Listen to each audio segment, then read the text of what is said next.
What's going on, guys? Justin Fuller, ex-Honda salesman, tech lover, and today your host. And today we are going over some tips and tricks on the 2026 Honda Civic. I don't want you to own this thing for a year only to go, damn, I don't even know it could do that. So let's hop on in.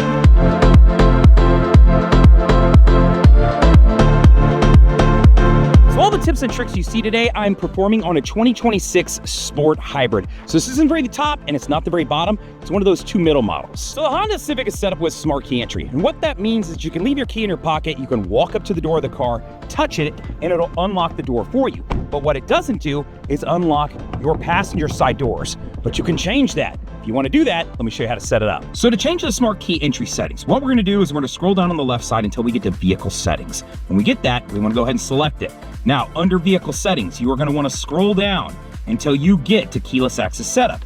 Select that. The first one is going to be door unlock mode. That's the one we want to select. Under there, the default is driver's door only. You scroll down one, you can change this to all doors. All right, guys, so if you're anything like me, sometimes you get out of the car and you start heading into work or you start heading into the grocery store, wherever you're going, and you get all the way in there only to go, oh my God, I don't know if I locked the doors and my laptop or my camera bag or everything is in the car. Well, what if I told you could set up to where when you get 10 feet from the car, it'll automatically lock the doors? All right, guys, to set up the walk-away auto lock feature, we're gonna go into vehicle settings. Now, when you get into vehicle settings, you're gonna scroll down. You're looking for door setup. So it's about 4 or 5 down, you're gonna get to door setup. You wanna go ahead and select that. Now, once you're in here, you're gonna scroll down a couple times, you're gonna see walk away auto lock. The default is for this feature to always be off. So you're gonna wanna change this to on. So the Honda Civic has this cool feature that you can use off the key fob. If you're walking up to the car, you can press the unlock button and then press again. And if you hold it, it'll start unrolling all the windows down and even your moonroof. Super cool feature if you live in a hot area. But you may be thinking, well, what if I'm laying on the couch in my house and I accidentally somehow press it in my pocket and then it rolls them down? Well, you can also turn this feature off. Let me show you how. All right, so to turn off the auto roll down feature, we're gonna go to vehicle settings. Now, when you get in vehicle settings, we are gonna wanna scroll down until we get to door setup. Now, once you get into door setup, you're gonna scroll down. I wanna say it's 4 or 5 down. You're gonna see keyless remote power window controls. You're gonna jump into here, then you can turn this feature off. Have you ever been in the back of somebody's car and they come up and they stop and everybody wants to get out and you go to get out and you're like, ah! And you're like, what is going on? The doors are still locked. Well, the way a Honda Civic is set up is that until the driver opens the driver's side door, all of these remaining doors are gonna remain locked. Now you can change that feature to where you don't have your passengers fumbling around in the dark trying to find it to get it open. You can set it up to where when the car comes to a complete stop and you put it in park, or you can change it when you turn the ignition off, it'll automatically unlock the doors. If you wanna set that up, let me show you how. Now, once we're under vehicle settings, we're gonna wanna go down to door setup. Now, when we get into door setup, we wanna go to unlock, right? So auto door unlock. From here, you're gonna have those options. So all driver's sides, when the driver's side door opens, that's what the current default setting is. You can change it to when you shift to park, it'll unlock all the doors, or when you turn off the ignition, it'll unlock all the doors. All right, guys, so the Honda Civic is set up with a remote start. If you're not familiar with how that works, on your key fob, you press the lock button, has to be locked. There's a little round circle button. You press and hold that for a couple seconds. When you do, you're gonna see the lights flash and then the car will crank on. Now, the car will run for 10 minutes unless you extend that sequence and you can run it for additional time. Now, understanding, if you're not that comfortable with it, understand you had to lock the door. So it's not like somebody could run up and jump in. You had to unlock them. So I'm using smart key entry to get in. And then once you get in, you have to put your foot on the brake and press the start button to make sure the car fully turns on to where you could leave. But if all of that makes you uncomfortable and it's just not a feature you want to use and you want to turn it off, know that you can turn this feature off. Let me show you how. All right, guys, so to turn off remote start, we're gonna go into the vehicle settings. Once we get into vehicle settings, we're gonna come down here until we see keyless access setup.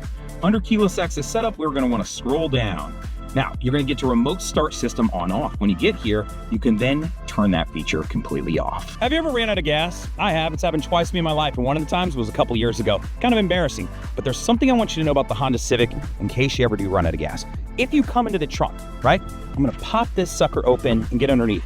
There's this little funnel right here. I wanna explain the purpose of this. You walk around to the door locks, or excuse me, to the gas cap, I'll point out that it's connected to the door lock so I can pop that open. Now, where this comes into play is if you ever ran out of gas and you didn't have a gas can or you weren't at a gas station with the pump, you need a way to open this valve open to pour gas down in it. That is the function of this funnel, to be able to open this to where you could pour gas down into it in case you got caught in a bind. Now, while we're talking about gas and we're talking about this door, if this door ever gets stuck and it won't open, right? If you come around to the back and you look up in here, there's actually a little tab you can pull. If you pull this sucker, it'll actually help pop the gas door open. So I was talking about the door locks earlier, and I was talking about the trunk. Well, everything is electronically connected. So if the battery dies, all the things are stuck locked.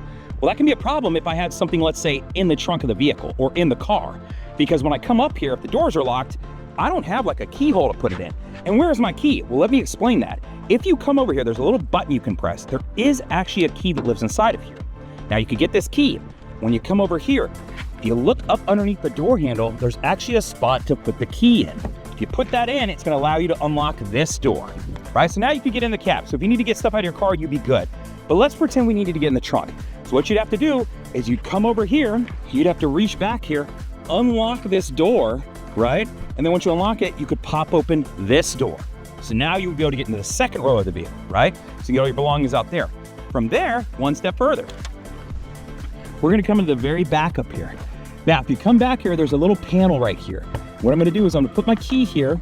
I'm gonna pop this panel open. When you get this panel open, and you're looking here, there's a little wire. If you pull that wire, you can pop your trunk open. So if your battery died and you had your laptop bag or anything important back here, you could get to it. Now, I mentioned it earlier, the car has smart key entry. Now, if you were getting out of the car, let's say I turned it off, I accidentally left the key in the cup holder, right? I hit my door locks and I started to walk away and I go, oh my God, I think I just locked my keys in the car. Well, the way this car is set up, it won't allow you to lock the keys inside of the car. So you'd walk back and be able to touch it and the door would open. But there are occasions when you may need to turn this feature off. Let's say you wanted to lock the key in it because somebody was coming with a spare, or maybe you have a tow truck coming and pick it up and they're gonna just get the car and load it up onto something. So you might wanna be able to physically lock a key inside of the car. Let me show you how to do that. So to turn off lockout prevention, you wanna go into vehicle settings. So we're gonna get in there. Now when we get in here, we wanna go to door setup. So when you find door setup, select that. Now you're gonna need to scroll down about 4 or 5 of these. You're gonna see it, it's gonna say lockout prevention. You're gonna select that. When you do, default is for this to be on, you'd want to turn this to off. Now I'm sitting in front of the steering wheel and there's going to be all these different meters and displays, and I want you to know that you can turn some of them on and off. You can also affect some of those alerts and those volumes of those alerts. Check this out. So if you go to vehicle settings, when we get into there, you're going to want to go to meter setup. So when I get into meter setup, I'm going to scroll down and show you a couple things here, right? So I'm going to get back to trip A and trip B, adjust alarm volume. Right now, this is set to medium. So if you wanted to turn that up or down, know that both of those are here. So depending on what your thoughts are of like, hey, this is really loud or I'm not hearing it, maybe you're a little bit hard of hearing, know that you can change those here. Now I'm gonna go back one. While we're scrolling around down here, let me scroll back past that. Fuel efficiency backlight. If you want to turn this off because it's distracting or you just don't see a use of it, know that you can scroll down, select it, and then turn this feature off. Now, to take it one step further, I'm going to scroll down just a little bit more to show you a couple other features that all live inside of here. Fuel efficiency backlight, rear seat reminder when you're getting out of the car to let you know if anything's in the back seats. It's a new feature in the last few years. You can turn that on and off as well. The speed and distance, if you want to change it from miles per hour to kilometers or kilometers to miles per hour, this is where you're going to do so as well. Just go ahead and select it, and then from there, you can pick the option that works best for you. Now, the Honda Civic is set up with a suite of safety features called the Honda Sensing Suite. Now, a couple of those features, I'm not going to go through them completely, are some controls over here, adaptive cruise control and lane keep assist, where it uses a camera up here to detect lines on the road. So if you drift to the left or the right, it can center you, right? And then you've got a forward collision warning system. If it's looking like you're rear in another car, it can provide you an auto alert and then actually slow the car down. Now, the one I want to talk about is that camera that's up here. That camera can detect road signs, specifically speed signs, and it can tell you what the speed limit is on a road if you drive through it.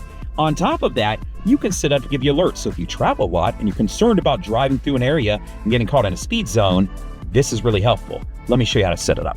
All right, so we're gonna go into vehicle settings. When we go into vehicle settings, we're gonna want to scroll down until we see driver assisted system setup. That's a hard one to say. Now, when you get in here, you can come down. There's gonna be 2 that apply to us. The first is gonna be traffic sign recognition system display settings. We wanna make sure it's on. It should be, but if it's not, you're gonna wanna turn that on. After you've turned it on, right, we're gonna go back and then we're gonna go 1 down below that. So I'm gonna scroll back down until we see it. And then 1 below that is gonna be traffic sign recognition system exceeding speed warning. When you get into here, you can select some options. Currently it's turned off. You're gonna wanna turn this feature on. Now, once you have this feature on, you're gonna wanna back out of that and then you're gonna go 1 down to speed limit warning threshold. You wanna select that. This is where you have some options. You can determine, hey, if I'm going 3 over, I want it to give me an audible alert. You can set it to 5 over. Maybe you're like, I'm not too worried about 5 over, or you can set it to 10 over. I think most of us are probably gonna live somewhere around that 5 to 10. I'd say 10. If you're going 10 over, you might get pulled over. Anything under it, you might be able to sneak your way out of that ticket. But nonetheless, know that you can set this up to read the signs and even provide you alerts depending on what speed you're going over the limit. Now here in a second, I want to talk to you about Android Auto and Apple CarPlay. There's some really cool things you can do as far as customization. But before I do that, I want to show you a way to kind of take that to the next level. Check this out. So if you're looking at my screen right now and you own a Civic, you're probably going, this doesn't look the same. And if I jump into the apps, you're gonna see me start scrolling across and go, wait, he's got YouTube TV, he's got the Play Store. You're gonna say, okay, he's got Spotify, I've got that, but he's got Facebook, Amazon Prime, he's got Netflix, and I can actually jump into these things. And it allows me to stream them, whether I'm sitting still or driving. Now, these are cool things to be able to do. If you're taking a long road trip, maybe you want to be able to watch a show, listen to some stand-up comedy, whatever the case may be. The other part to this that I really like is even those apps that you do get through like Apple CarPlay and Android Auto, they're kind of watered down or cut up. And what I mean by that is if I go into Spotify on those, it kind of forces me to use voice command searches and do different things that I don't really prefer. I want to be able to come in, select an artist, and when I go into the artist, I want to be able to see the entire discography of that person. So if it was from first to last, which cool thing, if you know who Skrillex is, look him up. He's actually in this band from way back when. But when I come into here, you can scroll down, you can see all their popular songs or popular releases. You get everything. You get the full version. If you had pulled this up on your laptop, right, or a tablet, this is what you'll get. Not the version in Apple CarPlay and Android where they kind of cut it down. They don't let you run searches the same ways. It's kind of a pain in the ass sometimes to use. Know that you get the full version of the apps. The other cool thing I like about this is, of course, you have access to the Play Store. You can go download anything you want, and you have access to all those streaming services that you may want to take advantage of. So just know that this exists out there. Now, what is this and how does it work? This is a box that I've connected up to the USB where I would normally plug in if I was like plugging in for Apple CarPlay or Android Auto, right? This is the CPC 200T box. It is made by Carplay Kit. This is a really cool box. These guys have asked me to review like a handful of different boxes. I just like it, and it's actually affordable. I've seen some where they're hundreds of dollars. This one's on the more affordable side, so CPC 200T box. If you're interested in the idea of this, I've made longer videos, and it's in a lot of my videos, but I'll throw up a link, and of course a code if you want to save some money. I'm one of their affiliates, so check that out. It'll be in the description of the video. Now, quickly, I just want to talk to you about a couple cool things that you can do with Apple CarPlay and Android Auto. If I jump in here, the first thing I want to point out is I have custom actions set up. If you don't know how to do that, you can set it up to where you just touch one button and it'll call a person. You can also set it where it'll do things like immediately direct you to the nearest Starbucks or Taco Bell. These are just cool examples. The other thing I want to show you is that when you're on here, you can have the map here, or if you like your audio here and you want the map over there, you can change that as well. All you have to do if you want to do that first one is come in here and scroll down to settings. When you get into settings, you're going to scroll down. So I've already done this. So you'd scroll down here until you see change layout. When you go to change layout, move media closer to driver. Once you've done that, when you jump back in, now you'll see it's flipped for me. But let's jump back to those two I mentioned at the beginning of the part, right? So if I want to set up a custom action, how exactly do I do that, right? How do I get it to where I can add these features in? So let's talk about that for a second. If you touch the customize button, when you do that, it's going to launch. Now, I'm an Android user. Don't hold that against me. It's going to launch my custom launcher. If you're an Apple user, it's going to be very similar, right? Now, when I'm in here, add a shortcut to the launcher. If you want to do that, you're going to select that. The first one, call a contact. That was that first one you saw. Just do this, scroll through, find the person, and then select them. Very easy to add them. Once you've added them, it'll drop them at the very bottom, and then you just want to grab them and drag them up, right? So I would drag them up to the top like I already have. Now, let's talk about the second one. If I want a custom action. So I'm gonna go here and I'm gonna go assistant action. Now, you can do a lot of different things here. Any voice command you can put in, probably can do, but I just find that this one is something I commonly use. So if I wanted directions to nearest Whataburger, and then I wanna label it. So if I just wanted to label it, let's say burgers, right? Maybe that's my favorite burger spot, I'll label it. Once you've done it, you can test the command or you can create the shortcut. As I mentioned earlier, it's gonna drop it down to the very bottom. You're gonna wanna grab that and pull it all the way up to the top, right? So I'm gonna grab this guy and I'm gonna move it up to the very top. Now, if you want these to adjust and then take place, you're gonna have to disconnect from Apple CarPlay or Android Auto. Once you've reconnected, what it will do is it will then reset that connection. So I'm gonna wait for this to load back up. Once it's loaded back up, I can jump in here and now you're gonna see burgers is at the very top. And if I wanna check to make sure it works, go ahead and select it. Let me see if I need to turn this down so it doesn't yell at us. It's gonna find the nearest Whataburger and then pull up that for me. So now I can hit start and 10 minutes from now, I could be eating a delicious Whataburger. All right, so I wanna show you two more features, but I want you to know, you gotta have your seatbelt on for these features to work. So let me put my seatbelt on first, and then let me flip down here and talk about a couple of them. Right? So if I have the car on, let's say I got in to take off and the emergency brake was on. If you don't know how to set it, put your foot on the brake, lift it up to set it, press down to release it. Now, to release it, you don't necessarily have to get in, put your foot on the brake and press this down, which means if you get in the car like me every once in a while, you forget to turn it off, you put the car in drive, and then you're like trying to move and you're like, I'm not going anywhere. Well, if you have your seatbelt on, you can put it in drive, let your foot off the brake, touch the gas, and it'll automatically disengage the parking brake for you, and you can start going forward. Pretty cool. Now, the next one I want to show you is going to be right next to that. That is the brake hold button. Now, once again, got to have your seatbelt on for this button to work. So if this is here, right, what I want to do is I'm going to have the car in drive. I'm going to press brake hold. When I press it, you're going to see brake hold and the word hold pop up. When that word hold is popping up, what it'll do is while the car's in drive, it'll hold the brake for me and we're not moving. So if you're in like a drive-through line, or maybe you're in just stop and go traffic, this is kind of an ease situation, right? It's more of a convenience feature. When I want to move forward, all I would have to do, touch the gas, it'll release the hold, and then we can move forward. When I come back to a stop with the brake, once the hold is on, it'll hold again, I can let my foot off. So if you're looking for a way to just take a little bit of that pressure off your leg while you're in stop and go traffic or you're a bank or something like that, you can do this. Remember though, you gotta have your seatbelt on if you're in the bank or a drive-thru and you go to take your seatbelt off to reach out the window. When you do that, it's automatically gonna engage the parking brake so that it doesn't roll the car in front of you. So hopefully that was helpful. I got a couple favors to ask. If it was helpful, press the like button, man. Let me know. Two, leave a comment. If you like what I'm doing or if you feel like I missed one or you know a cooler tip or trick you think I should add, I would love to know what that is. 3, I hope you'll subscribe to the channel when I produce videos like this. You'll get them. And 4, if you got some friends who own a Civic or are shopping for one, I hope you share the video. All right then guys, like, comment, subscribe, all the things. Later!